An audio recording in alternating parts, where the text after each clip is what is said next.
My name is Marcus, and I'm here to talk to you about the University of California theses and dissertations workflow, how we go from ProQuest to OCLC to Alma and then to eScholarship. So I wanted to talk about the shared cataloging program team that I'm a part of, just to give you a little background. So we're based at UC San Diego, but we're funded by the California Digital Library, which is a department within the UC Office of the President. So our shared cataloging program, or SCP, we manage electronic resources for the UC libraries. We load records, and we also do original cataloging of databases and journals. My involvement in the ETD project was because I had done some cataloging in OCLC, and I activated some knowledge-based collections in WorldShare Collection Manager, and I've worked with Alma import profiles, and I knew a little bit about integrations, so Alma integrations with other systems. So this slide and the next slide is going to be like a broad overview of the theses and dissertations workflow. So the UC grad students will submit their ETDs to ProQuest, and then ProQuest provides the metadata and the ETD files, like the PDFs, to the California Digital Library. And then CDL will upload the files and the metadata to Merit, which is the preservation repository, and then eScholarship, which is the institutional repository. And then our CDL developers will also convert the metadata to MARC records. And then in green is kind of where we come in, our team, the shared cataloging program. So the MARC records will be uploaded to OCLC using a data sync collection.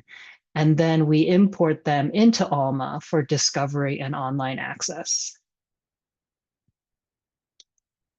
And then for the ETDs, the theses and dissertations, there's embargos that are put in place by some of the students.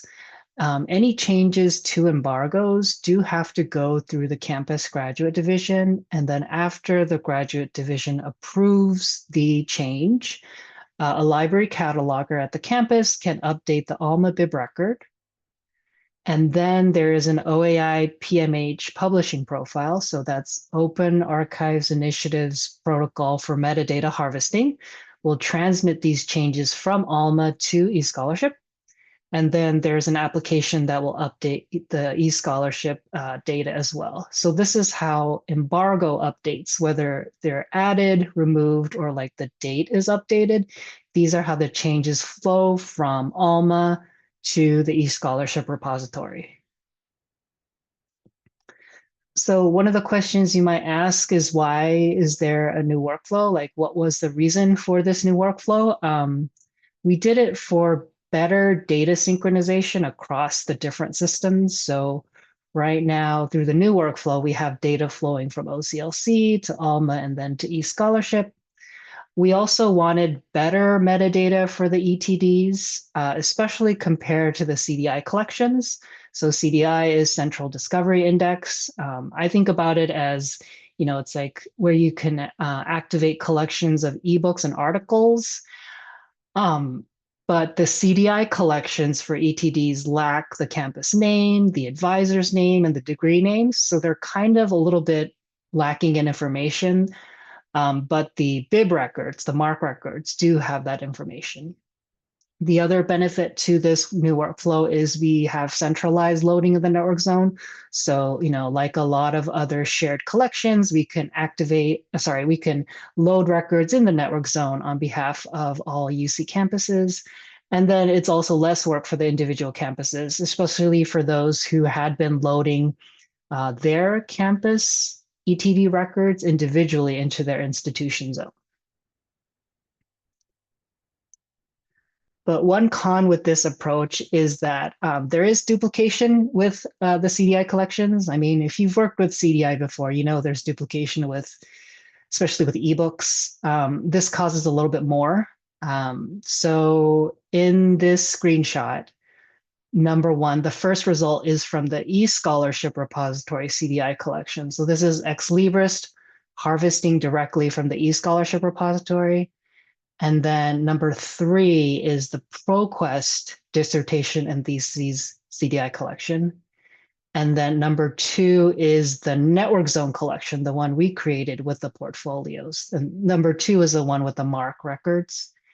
And as you can see, you search for the same, well, basically one thesis and dissertation has 3 results in Primo. So this is the one drawback, is that, duplication happens and they are appearing as separate results. So this is one of the cons with this approach, is that we have yet one more result in Primo. So in the next couple of slides, I'll talk about the WorldShare datasync collection. This is how we contribute the MARC records to OCLC and get OCLC numbers for the bib records. And if you used WorldShare Collection Manager before, you may not know where the datasync collections are. I hadn't until I started this project. So on kind of the left-hand side of the screen, you have the Collection Manager tab. And then for data type, you're going to select data sync collection, specifically data sync collection. And this is where you can see the data sync collections that are a part of your WorldShare Collection Manager account. So what are data sync collections used for? I think mostly we know them from reclamation projects. So let's say, you think that your WorldCat holdings are out of sync from your library system and what's in OCLC. So you send your bib records to OCLC, they match them and then update the holdings. That's one use for a data sync collection, but you can also use it to contribute contribute records to OCLC. When you create a data sync collection, it does require review by OCLC. So when you create one, OCLC does have to review the collection. You also have to submit sample records to OCLC so that they can review the kind of records that you're sending them. And it can take up to 8 weeks for the whole approval process. So you do want to plan ahead. Fortunately, it only took us 2 weeks for submission, review, and approval, but you do have to plan ahead. It might take up to 2 months. And one thing I would also remind people is don't forget the sample records, because it's easy to kind of just create a collection, save it, and then submit it for a review, and then think that you're done. But you actually have to submit the sample records, or else a data sync specialist won't be assigned. And so you might kind of just be sitting there waiting for something to happen, and then you wait for 8 weeks, and then you're like, and OCLC will reply, where's your sample record? And you can upload the sample records in WorldShare Collection Manager under My Files and Uploads. And there's a specific formatting that's based on the collection, the data sync collection number, and your OCLC symbol. And for this specific project, what we do is we contribute the MARC records to OCLC by FTP, File Transfer Protocol, and then they are returned to us with OCLC numbers in the O35. And while we were kind of in our review process, this is where we hit our first speed bump. And this is with the MARC 506 field. The 506 field is the restrictions on access note. And for data sync collections, OCLC does not retain the 506 in WorldCat records. They say due to provider neutral guidelines. And they also mentioned that they may stop doing this. So we may be able to retain the 506, but we don't know when. And unfortunately, it's not officially documented anywhere. I had to ask our data sync specialists, where did our 506 field go? And then they explained that they don't retain the 506 for data sync collections. But for us, we need the 506 field because that's where we put the open access note and embargo notes. So this is like one of the main reasons we were doing this project. But OCLC is saying that for data sync collections, they don't retain the 506. And in green below, you can see the 2 types of 506 notes. So the first one is the unrestricted online access. That's the open access note. And then the second one is the embargo note. And basically this embargo note says that until July 23rd, 2027, this title is embargoed. So what to do? Because we really need the 506, but it's not in the WorldCat record. And so how do we get that information? So what we did is when in the data sync collections, there are kind of a separate set of records that are returned to you. They're called My Library records. And basically, they are the bib records we contributed to OCLC as is. And the only change is that the OCLC number has been added to the 035 field. So everything else is the same, except that the 035 field has been added.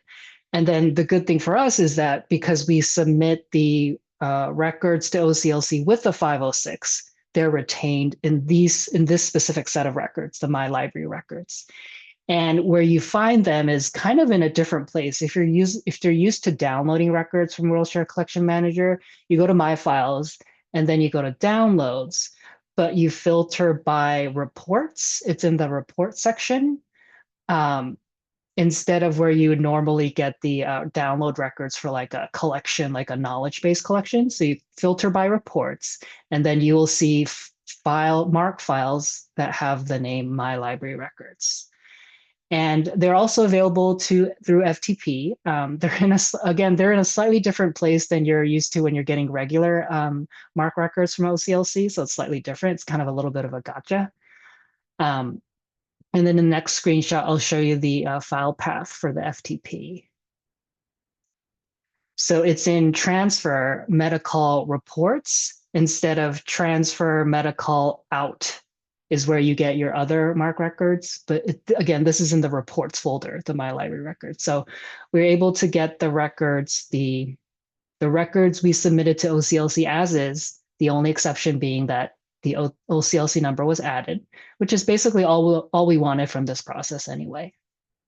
So the 506 dilemma or puzzle or problem was resolved, but then we hit another speed bump regarding record length. So, record length is one of those things in MARC records you don't pay attention to at all because you just assume that it's right. It is in the leader and it's position 00 to 04. So it's basically that first 5 digits of your MARC leader. That's the record length. It's important because it tells you how long the record is, like how many characters or maybe bytes are in there. But the problem is if it's inaccurate, inaccurate record lengths will cause the import to fail in Alma because it's not accurate. It's not accurately reflecting the length or the size of the record. And if you have a record set, if even one record is invalid, the entire file will fail. It'll say like file failed during record parsing, just nothing will load. We're not sure where the incorrect record lengths were coming from. I think it might be PyMarc because the CDL, the California Digital Library developer, was using PyMarc to create MARC files. Our temporary workaround was in MARC editor. If you used it before, you can compile the file. So you can recompile the MARC file and it'll recalculate the record length. And then because the record length was recalculated, then we could load into Alma. But it's a temporary workaround. It's a little bit of a manual process. If I can help it, I'd rather not recompile these files in MARC editor to get them to load. And these are screenshots of what it looks like, the record length discrepancies. On the left is the original record. The 04210 is the wrong record length. And then on the right-hand side, after the record is compiled in MARC editor, then it has the correct record length, 04178. And it wasn't like there was like a pattern where it was always off by the same number. It was just, we couldn't figure out why the record length was just wrong and by different amounts. So that was a real mystery to us. So we tried different things in PyMarc. We tried to resave in PyMarc and do all different kinds of things. What ended up working is we, in PyMarc, we converted or saved the file into MARC XML. So instead of MARC 21, it's MARC XML. So on the left, again, is the incorrect record length, 04620. And on the right, you can see that's the MARC XML with the correct record length. And these two records are the same record. It's just On the left, that was the inaccurate record length. And so our workaround that was a little bit more automated than manually compiling it in MARC editor was to save the file as MARC XML, and then we were able to load the records into Alma no problem. So in the next couple of slides, I'm going to talk about the Ex Libris FTP server and how we used it in this project. So I didn't know about this until recently that Ex Libris actually provides an FTP service to Alma customers. It's just included with your as an Alma customer. So it's an out-of-the-box solution. Alma customers get it. I assume all Alma customers get it. You have read-write access to the FTP site. There's a maximum of 4 GB. You have 30 days retention of the files, and you have separate folders for production Alma and sandbox Alma. And for security, it's using a RSA private key, which is actually a text file. So other FTP services, file transfer protocol, you might have like a password that's like 8 to 16 characters. The RSA private key is like a text file that's like one long string of letters, numbers, and special characters. So that's what they use for security. I used FileZilla to access the FTP service and create folders. So you can, use it with like a regular FTP client, like a FileZilla.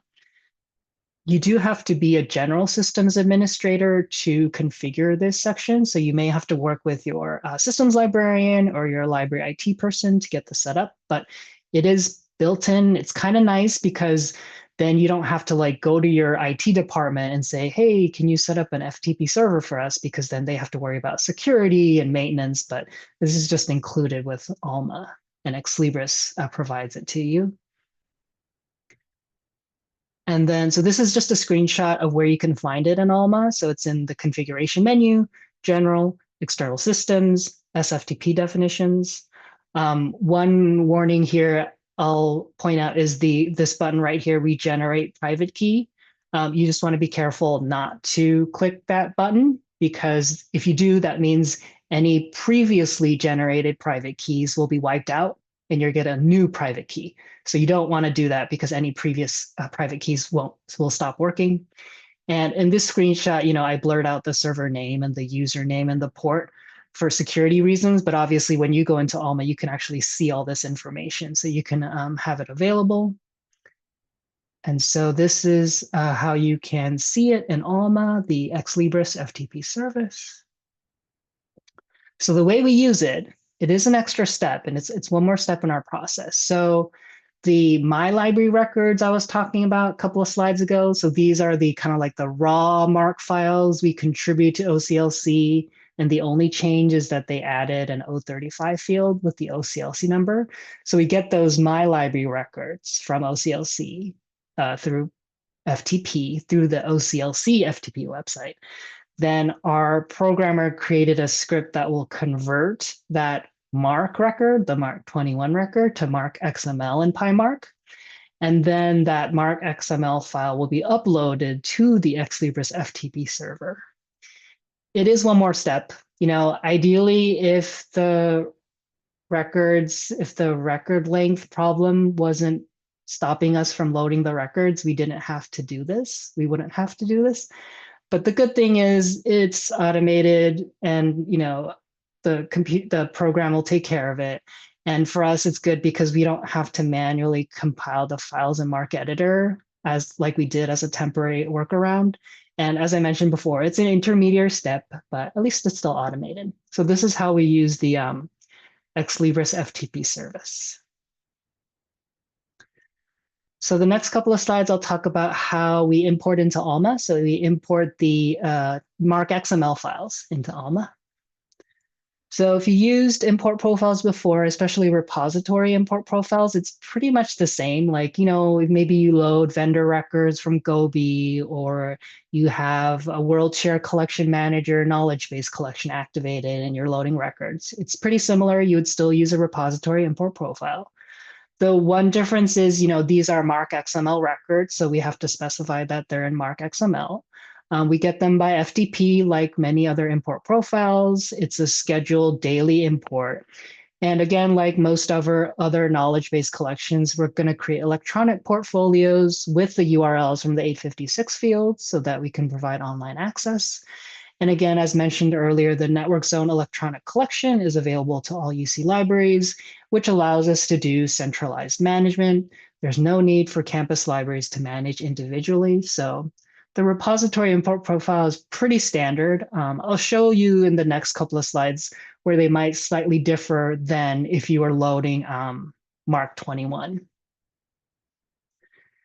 So in the import profile itself, so in Alma import profile, you would update the physical source format to XML to indicate that these are MARC XML files instead of binary. Binary is used for MARC 21, but these are MARC XML files, so we're using XML. And then the next part, in the same import profile, there's a place where you can define the FTP information. Normally, if it's like OCLC FTP site, you have to put in like the server and the username, the password, and the port. But the nice thing is because we're using the built-in Ex Libris FTP service, we just have to specify that service. We don't have to put in the details about the FTP service because Alma should know because this is the FTP service that's built into Alma and provided by Ex Libris. The only thing you have to do is select the specific Ex Libris FTP service and then specify the input directory. So you just have to tell basically the import profile, hey, where are these files? And for our case, we put it in a folder called UC ETDs. So we created the import profile, we're loading bib records, we're creating portfolios. We got the access part done. So, library users can access the ETDs through discovery, through Primo V. And then the next part is the publishing profile. This is how we are transmitting changes to the Alma bib records to the eScholarship repository. So the publishing profile is from Alma to eScholarship. Again, OAI PMH, Open Archives Initiative, Protocol for Metadata Harvesting. That's what it stands for. One thing you have to remember is to configure the allowed IP addresses for access.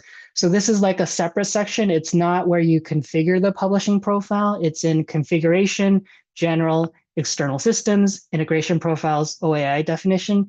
And this is where you can allow specific IP addresses to access the publishing profile. So the MARC records published by the publishing profile. So if you forget to do this, if you forget to configure the allowed IPs, then you just won't be able to connect. So don't forget the step.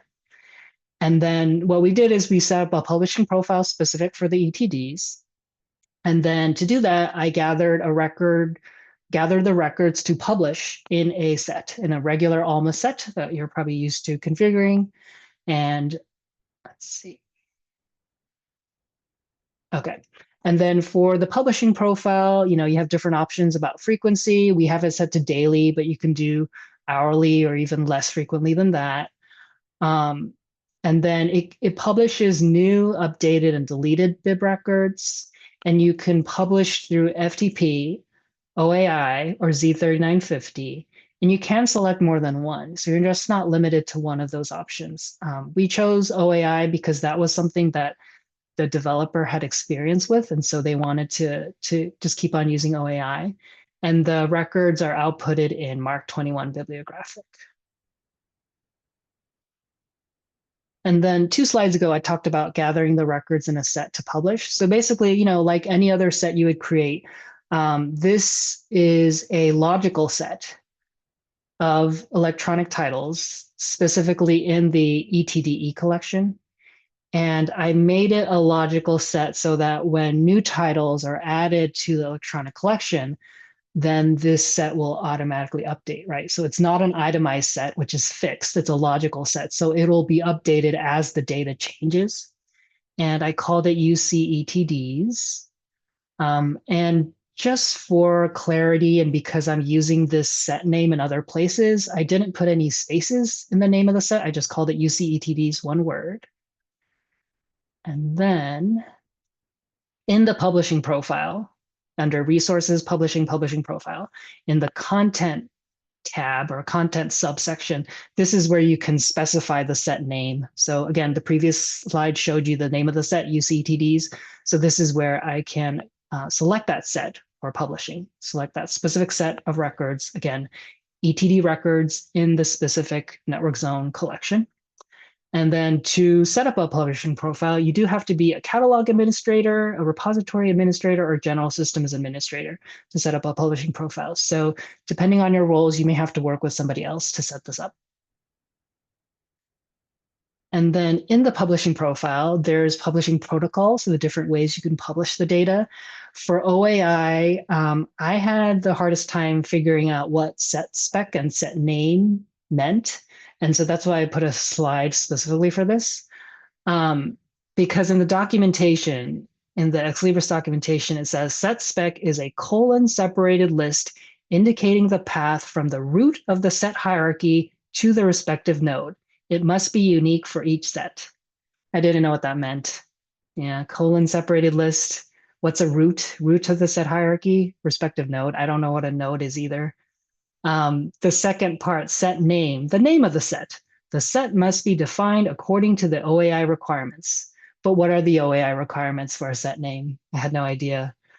And so I just looked at other publishing profiles that libraries had contributed to the community zone. And I noticed that some of them, they just put the same thing for a set spec and set name. So I just did the same. So I just called it ETDs, which is the name of my set in Alma. And as far as I know, the developer was able to find it. So the documentation makes it seem like if you don't specify the set spec and set name, it's like a big deal and you won't be able to find it. But I just use ETDs basically for everything, and it worked out okay. They could still see the data. So just wanted to point this out. If you ever have to do a publishing profile, you might just try putting set spec and set name as the same thing, and then try to avoid putting spaces in the name. So just one word.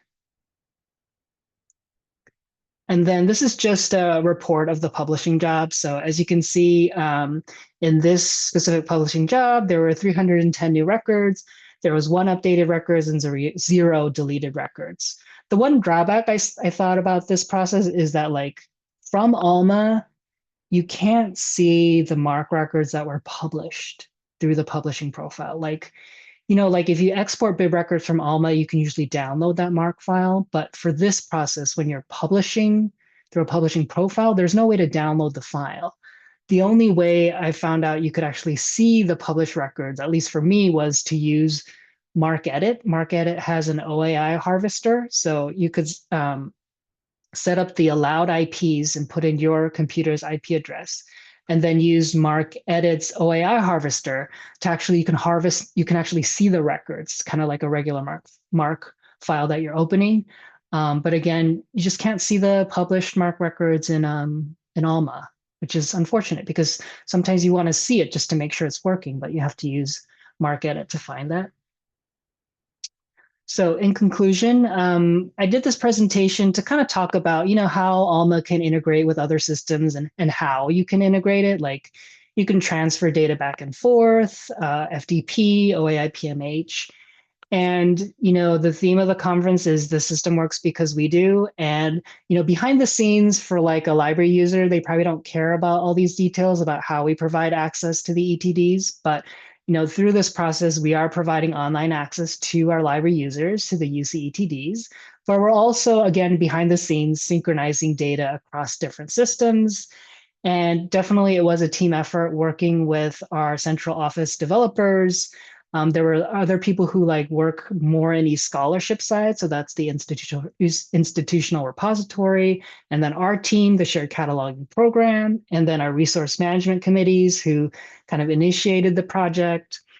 And then for us, how we communicated is, you know, there was a dedicated channel, Slack channel to ETDs. So, you know, we were able to quickly communicate and say like, I'm seeing this error message. Does anybody know what's going on? Or we're not getting records, so we can quickly troubleshoot. And then we also had Zoom meetings where we just had short, like 30-minute project update meetings because a lot of us were geographically distributed, so we couldn't meet in person. And again, it was pretty similar. It was just updates about like, this is what we're planning to do next. Does that sound okay? Sometimes you have to go back a couple of steps if something broke and then return to it. So that's how we work through this project. And so this is the last slide. So if there's any questions, I'd be glad to take them. There's my email address. And in chat, I am going to put in the link to the slides if you want to access it. So I think I will stop sharing if that's okay. All right.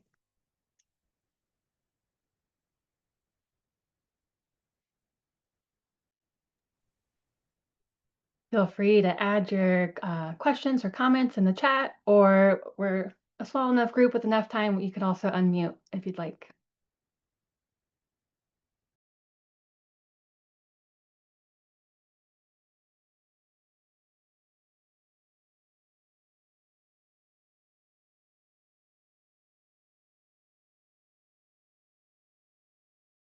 Thanks, Christina. Yeah, speed bumps happen. I didn't think about those things, but you learn from them, and we had time enough to respond to them. And it was a good way to learn about different parts of the system. I didn't know about the Ex Libris FTP service until this happened. And then I'm like, oh, we could use it for other stuff too. So yeah.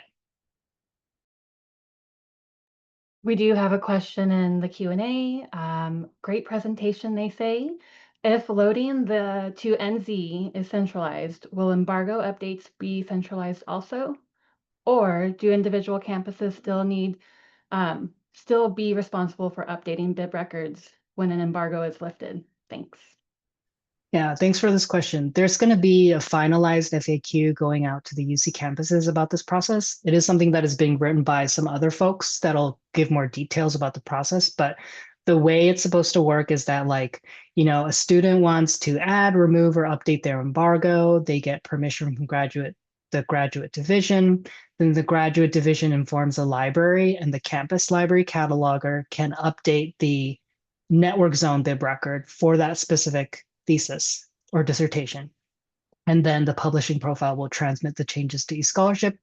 There are a little bit of like idiosyncrasies and exceptions because we just started doing this in like July of this year. So we have what we call legacy ETDs, where like from the past where they might not be in the network zone, they could just be institution zone only. And so those have to be changed differently because again, they're not in the network zone. So there's not a publishing profile that'll transmit those changes. So there are a little bit of like exceptions, but again, updated FAQs will be going to the campuses and they're being drafted by CDL, the California Digital Library.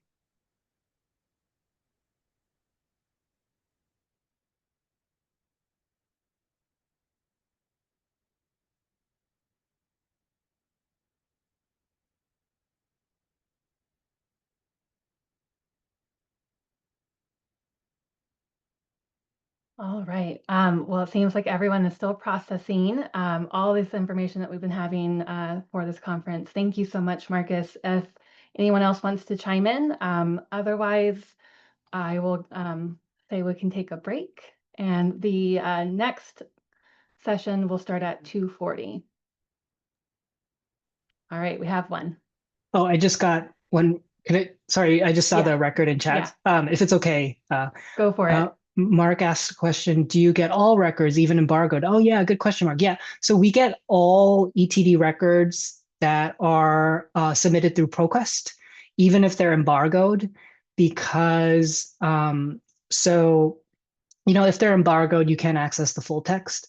But the users can click on the link to go to the eScholarship website, and then, there is a note in the bib record as well as a note on the eScholarship website that there's an embargo in place so that the user can know, okay, they can't access the full text right now.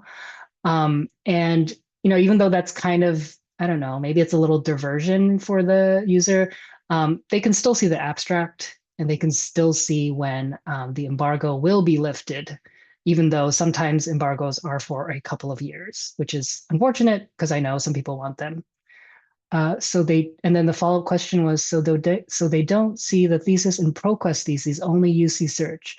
Yeah, we actually, I think Sarah and I from UC Merced, we were testing this, or she was showing me an example where I hope I'm getting this right. In the ProQuest CDI collection, if it's an embargoed work, there will be no CDI link, but there will be a link to eScholarship because the eScholarship link is coming from an Alma portfolio and it's matching by title. The Alma link resolver is matching by title. So it's even though the bib record kind of is coming from ProQuest, it's showing an eScholarship link from the Alma portfolio.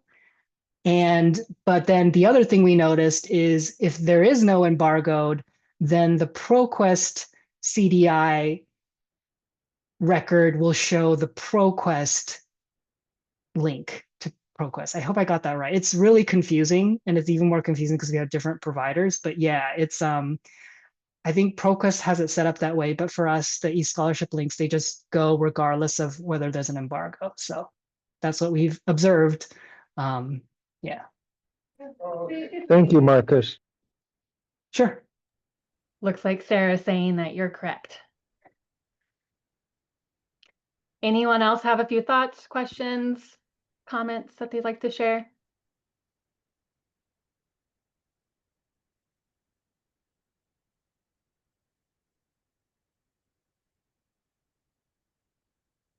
All right, I'm going to pause the recording.